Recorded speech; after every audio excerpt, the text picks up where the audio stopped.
గజ్వేల్లో ప్రభుత్వ ప్రైవేట్ డాక్టర్ల ఆధ్వర్యంలో నిరసన కార్యక్రమాలను చేపట్టారు. మహిళల రక్షణ కోసం పటిష్టమైన చట్టాలను తీసుకురావాలని డిమాండ్ చేశారు. సిద్దిపేట జిల్లా గజ్వేల్ ఐఎంఏ ప్రభుత్వ ప్రైవేట్ డాక్టర్ల ఆధ్వర్యంలో నిరసన ర్యాలీ చేపట్టారు. కలకత్తాలో జరిగిన ఘటనల బాధ్యులు ఎవరైనా వారిని వెంటనే శిక్షించాలని, వారం రోజులైన దోషులను గుర్తించకపోవడం బాధాకరమన్నారు. మహిళల రక్షణకై కఠినమైన చట్టాలు రూపొందించాలని, ఘటనకు బాధ్యులైన వారిపై వెంటనే చర్యలు తీసుకోవాలని డిమాండ్ చేశారు. గజ్వేల్ ఐఎంఏ సంఘ బాధ్యులు ప్రభుత్వ ఆసుపత్రి సూపరింటెండెంట్ సాయి కిరణ్ మాట్లాడుతూ, స్టేట్ తెలంగాణ అసోసియేషన్ పిలుపు మేరకు ఉదయం 6 గంటల నుండి రేపు ఉదయం 6 గంటల వరకు ఓపీ సేవలు మరియు నిలిపివేయడం జరిగిందన్నారు. ఈ సంఘటన ద్వారా మేము కోరేది ఒకటే, ప్రభుత్వ డాక్టర్పై అత్యాచారం చేసిన దుండగులను గట్టిగా శిక్ష పడేలా చట్టాలు తేవాలని కోరుతున్నామన్నారు. ఈ సందర్భంగా డాక్టర్ జ్యోతి మాట్లాడుతూ, నేను కూడా ఒక మహిళని, నాకు కూడా కూతురు ఉంది. ఇలాంటి అరాచకాలు గత సంవత్సరాల నుండి జరుగుతున్నాయి. నిర్భయ కేసులు కూడా జరిగినప్పుడు ఒక్కతాటిగా ఉద్యమం చేశారు. ప్రభుత్వం దిగివచ్చి రూల్స్ అండ్ రెగ్యులేషన్స్ పెట్టారు. అలాంటి రూల్స్ పట్టించుకోకుండా చేస్తున్న దుండగులు మహిళలపై చేస్తున్న అరాచకాలను జరుగుతున్నా కానీ చూస్తున్నారు తప్ప శిక్ష పడేలా చేయడం లేదన్నారు.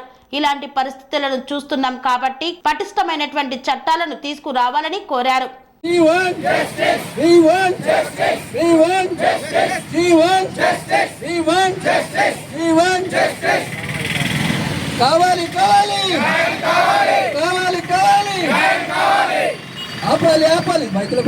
ప్రభుత్వ వైద్యులు సిబ్బంది అలాగే ఐఎంఈ సిబ్బంది మేరకు ఈరోజు ఉదయం నుంచి కోల్కతాలో జరిగిన డాక్టర్ మీద జరిగిన దాడి అత్యాచారం గురించి నిరసనగా మనం ఐఎంఈ పిలుపు మేరకు government doctors association, state Telangana doctors association పిలుపు మేరకు ఈరోజు పొద్దున 6 గంటల నుంచి రేపు 24 అవర్స్ ఓపీ సేవలు మరి ఎలెక్టివ్ కేసెస్ నిలిపేయడం జరిగింది.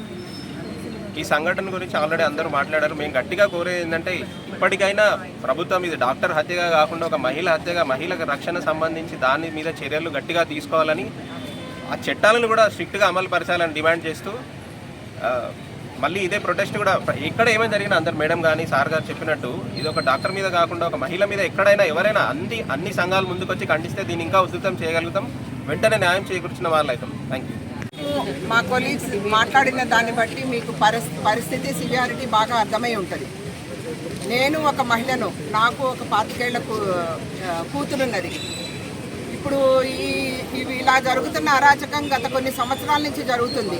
నిర్భయ కేసులో జరిగింది. నిర్భయ కేసులో జరిగినప్పుడు దేశవ్యాప్తంగా మొత్తం అంతా ఒక తాటి మీదకి వచ్చి ఉద్యమం చేసినప్పుడు గవర్నమెంట్ దిగి వచ్చి కొన్ని రూల్స్ అండ్ రెగ్యులేషన్స్ పెట్టింది.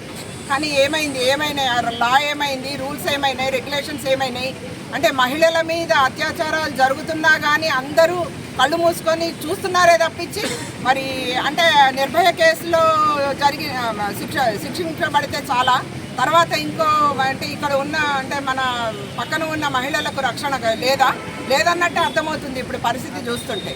ఇప్పుడు మన స్పందన ఏమైంది మరి? ఇప్పుడు మా తోటి పీజీ స్టూడెంట్, డాక్టర్ స్టూడెంట్ అమానుషంగా నిర్భయ కేసులోనన్నా కానీ అది అంటే స్పాంటేనియస్గా జరిగింది ఆ ఇన్సిడెంట్. కానీ ఇక్కడ జరుగుతున్న ఇది మొన్న జరిగిన హత్య, రేప్ అండ్ హత్య, ఇది ప్లాన్ ప్రకారం ఆ అమ్మాయిని సెమినార్ రూమ్లోకి పంపించి దుండగులో దోషులో వాళ్ళు వెళ్ళి రేప్ చేసి మరి మర్డర్ చేసినప్పుడు ఇంత స్పందన లేదు. మేము డాక్టర్స్గా మేమొక్కడమే స్పందిస్తున్నాము, మేమొక్కడమే బాధపడుతున్నాము, బయటకు వస్తున్నాం. కానీ మరి గజ్వేల్లో నేను ఇవాళ చూసాను, నేను అనుకున్నాను అన్ని సంఘాలు మొత్తం అడ్వకేట్స్ ఆర్గనైజేషన్, టీచర్స్ ఆర్గనైజేషన్, మహిళా ఆర్గనైజేషన్స్, ఎన్నో ఆర్గనైజేషన్స్ ఉన్నాయి. వాసవి క్లబ్ అని ఉన్నది, ఇంకా వేరే లయన్స్ క్లబ్ ఉన్నది. వాళ్ళందరూ మరి అంటే వాళ్లకు మహిళా రక్షణతోటి ఈ దేశంలో సంబంధం లేదా? వాళ్ళ ఆర్గనైజేషన్లో ఏమన్నా జరిగితేనే బయటకు వస్తారా?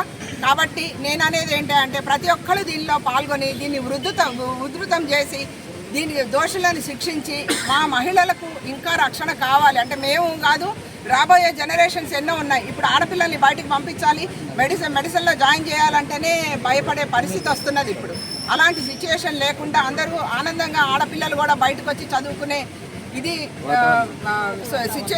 సిచ్యువేషన్ గవర్నమెంట్ కల్పించాలని కోరుకుంటూ సెలవు తీసుకుంటున్నాను.